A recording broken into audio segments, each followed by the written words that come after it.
امروز با همکاران خود راهی ولایت پنجشیر می شویم.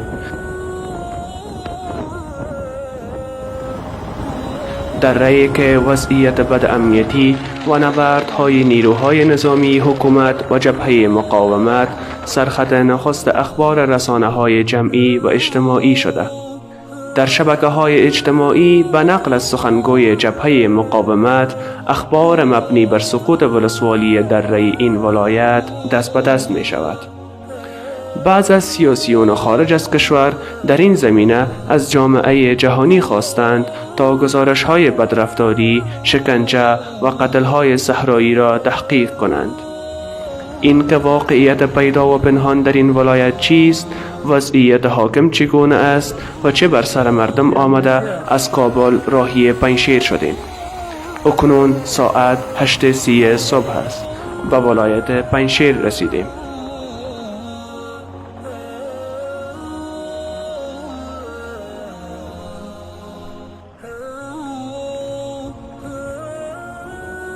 بازارک، مرکز ولایت پنجشیر.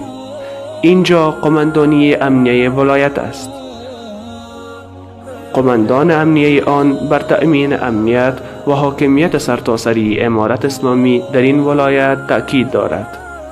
به صراحت میگم، بسیار به اطمینان میگم که در ولایت پنجشیر لله الحمد تمام ساحات ولایت پنجشیر، تمام قرا و قصبات، حتی قله های کوه، تمامندش تحت تصرف و حاکمیت امارت اسلامی بوده و هیچ ولگرد و یا هم هیچ یاغی و یا هیچ مخالف حتی دست بالای نداره که یکی از ولسوالای پنجشیر هم زیر تهدید خود قرار بدن.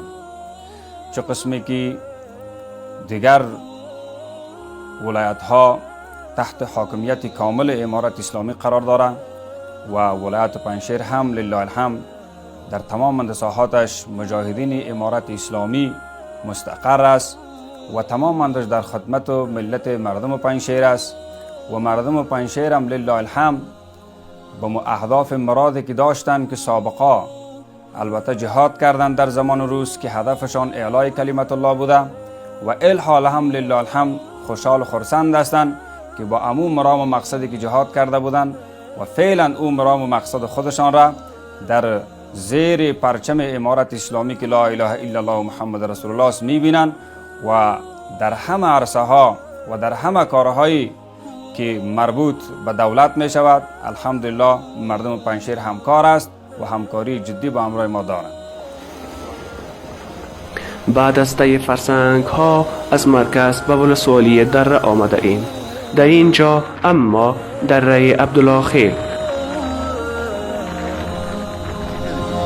باشندگان آن از وضعیت امنیتی راضی به نظر می رسند. خلای دوست پیشبر خیر بینن، اماراتی هم مردم خوبی میکنن.